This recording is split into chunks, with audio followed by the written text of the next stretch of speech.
loves. Welcome to Transformed and Transparent with Stephanie D, Vlog 3. Super excited to be with you guys today. If this is your first time joining me, I really want to thank you for tuning into my YouTube channel. I will be airing every Sunday, and every Sunday I'll try and come at you guys with a different topic. For these past 3 vlogs, I really wanted to give you an in-depth kind of edited version of what's been going on with me and my life. This is my baby. This is TT. She is a Jack Russell and Chihuahua mix. They call it a Jack Chi, which I didn't even know they had a name for her breed until I did much research.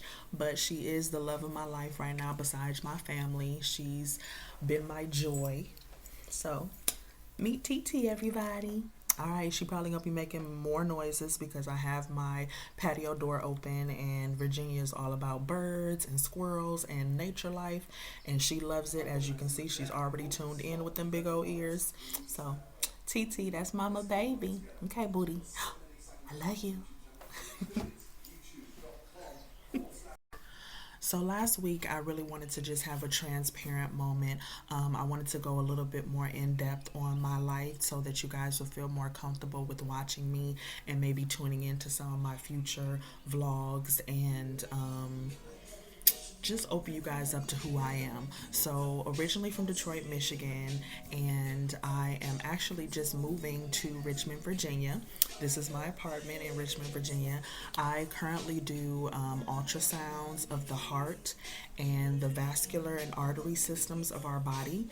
That's name for that career is echocardiographic stenographer. I know that's a lot, and as you see, I had to say it slowly. But I absolutely love my career. I just signed up to do traveling echoes, so I'll be traveling all over the world, helping out many clinics, doctors' offices, whatever they may need, in all type of ultrasound needs. So I'm really excited to be here. It's been a great experience so far. I moved out here at the beginning of March, and unfortunately, with this whole pandemic going on, I haven't been able to explore Virginia in its beauty, its entirety, but I have been able to embrace the beauty that I see every time that I go to work. And so I will be sharing some of those pictures with you guys before we get started on today's vlog.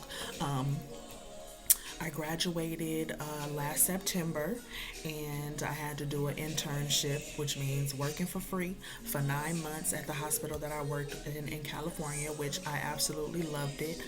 I did have a horrible time at first, and I will tell the truth, which I'm pretty sure when everybody is coming into a new environment or a new department, you've had issues before, but I took mine a little bit harder than I thought I would, but in the end of it, I gained a great job here, and I plan on being here till June, and then my company is going to send me out to the nations to help, and I'm so excited. Well, not to the nations, I won't be going out of the United States, but all the 50 states I am eligible to work in, so I'm super excited. So that's a little bit about what we delved into last week, into an introduction to those who may be just tuning in to your girl's story.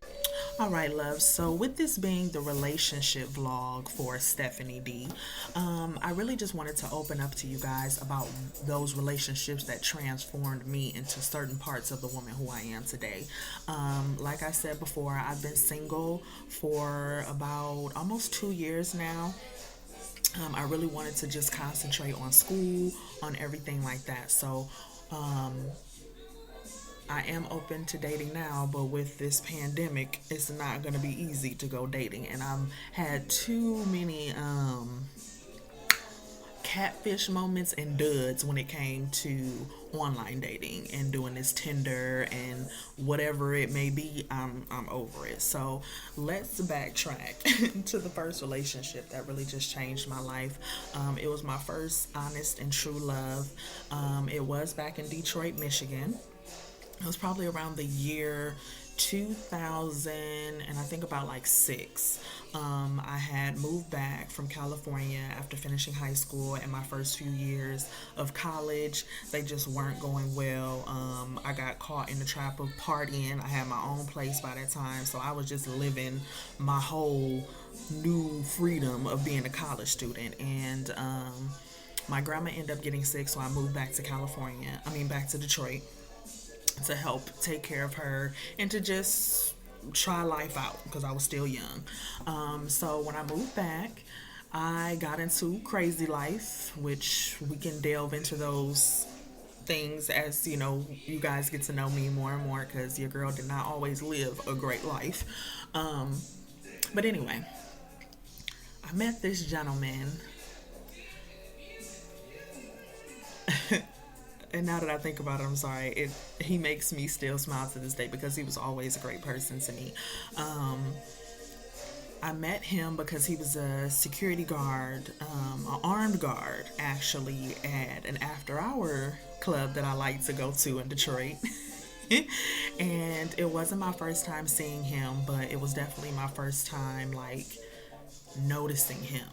Like, really, like, hey. So when that happened, he was just so open and honest with me from the beginning. Like, yeah, I know that girl, that girl, that girl. And I mean, not like I know them as I've dated them or this, and that, but some guys will not speak up on what they doing at a party for real. If they're there with someone for real. If they have plans on leaving with someone for real and having a one night stand. And we had an after hour. And for the people that don't know what after hour means, that means that when that club closes at 2 o'clock, or depending on where you are, I've heard down south clubs close at 4 in the morning, whatever. Wherever you are and that club close, it's another close that illegally opens, and it's like you never left the club. They got drinks, they serving food sometimes. It's a more laid back atmosphere, if you are into, doing other stuff, because it can get wild at after hours. I've seen and I've been told. So when I met him, of course, I'm going at it like, I have no intentions on trying to be with this dude. I have no intentions on even trying to, how do I say, date him. I was in lust with him because he was fine. Light skin, pretty hair, wore glasses that just was like, oh my God. And then on top of that, just the way that he spoke and his demeanor, I can tell that he definitely has read some books. He did not lack on his schooling. And on top of that, he was cultured. And for the people that know me, I love to go to museums. I love to read a good poetry book. The Black Renaissance was one of my favorite times in history, and I was infatuated throughout my entire high school life. So this was just all major turn-ons for me. And I think we kicked it, like we went on maybe like 1 or 2 dates, but because I was like working and hustling, I really wasn't paying him as much mind as now that I think back, probably should have. But it works out into its own timing because he ended up getting sick, like flu sick, and I had my own house at this time. It was a nice 3-bedroom, 1-bathroom house on the west side of Detroit, and I just loved my house. It was a fixer-upper, but I was very proud of what I paid for by myself with hustling and working and all of that. So when he got sick and I was able to bring him, I actually did introduce him, invite him over to my house. So when I did that, it was just to, because I was concerned. I felt bad. He did have his mom and his family out in Detroit with him as well, but he's not the type of person who wanted to be all up under them while he was sick. He was just like, I'll self-medicate. I'll self-remedy myself. I'm okay. And I'm like, no, dude, come on. I'll take care of you. It'll be cool. So he came over. He stayed over my house for like 3 days. No lie. And all we did was lay in the bed, watch movies, talk. He slept because I kept him medicated, trying to get him better, giving him tea, back rubs, like all those things that I'm thinking that, okay, that's just normal. I would want somebody to do that for me if I was sick, but for him, it meant the world, and he expressed that to me the morning of the 3rd day that he was leaving. He had to go to work, and once again, I told y'all he was an armed security guard at this after hour, so when he was leaving, of course, I was all giddy, happy. Oh my God, because he's just expressing all these feelings towards me, and ain't no ever woman ever treated him like that, and done that for him. And I'm just like, I'm here for you. Like, it is what it is. We're here to help each other. And so he left. I remember he had a big old blue Dodge 450, big old truck. I love that truck. I love trucks, by the way. So that was another turn on. And when he left, I remember being that giddy girl standing at my front door, peeking out the front mirror or the front window, watching him like drive away. And I did like that heartfelt moment, like I leaned against the door when he drove off, like and I think that that's when I knew that I was like really trying to date this guy. Like, I didn't mind opening up my heart to him, so I did that. And we went on a really nice date. It was this club that was about to open up, and I guess because he had his connections there, he wanted to take me on a date there, and we went on a great date. It was actually to a strip club that was opening up, and everybody in Detroit knows it's pretty much all you able to do. You can go to the casino, you can hit some clubs downtown, or you going to the strip clubs waiting for the after hours to open so you can go to the after hours. So that's just what we did. We went, we saw some ladies shaking some tail. He gave me some money so I could pay the ladies. We had a few drinks, we had some fun, and after that we left so that we can get ready and go to another after hour, or to an after hour. And he took me to his apartment. After we went to the strip club so that he could change clothes. He had no intentions on us having sex, and neither did I. And it was very clear from the beginning because we were talking like that, which I really appreciated in this relationship. Once I got to his apartment, he basically changed like in front of me. And that just got me like flustered, like, no you did, boy. But he was a sweet guy about it, and we joked to this day like about it all. So at this time that I am getting to know this gentleman, I am living like a whole other lifestyle. Like, this is the lifestyle that I said even my family doesn't really know about, but he knew about, and he accepted me through it all, which I really appreciate that. And that's another thing that made me drop my guard even a little bit more, is because we were willing to be so open with each other from the beginning, and we end up investing in each other's futures. Like, to this day, even though I don't talk to him as much, we still call and make sure each other's okay. We still invest in each other with prayer, with communication, with whatever it is. And that started from 2 days after us, or 2 weeks after us getting to know each other, until now, which I love it. So now y'all can really understand why this relationship really impacted me. We end up moving in together after dating and getting to know each other's families. So this is probably like a time frame of maybe 4 months. We did not date that long before we got super duper serious, because once again, I'm in this life where I'm making money and I'm moving and I'm doing everything that I have to do to survive in Detroit. He's doing the same thing, so he sees my hustle, I see his hustle, so why not invest in each other? So we did that. Over the years, like I said, we got an apartment together, absolutely loved it. He told me that he loved me actually taking me to meet his family in Arkansas, which I absolutely loved Arkansas. I am a down south girl, so that really fueled my love for him even more, because his family roots were from down south, and so I could understand why he was the way that he was.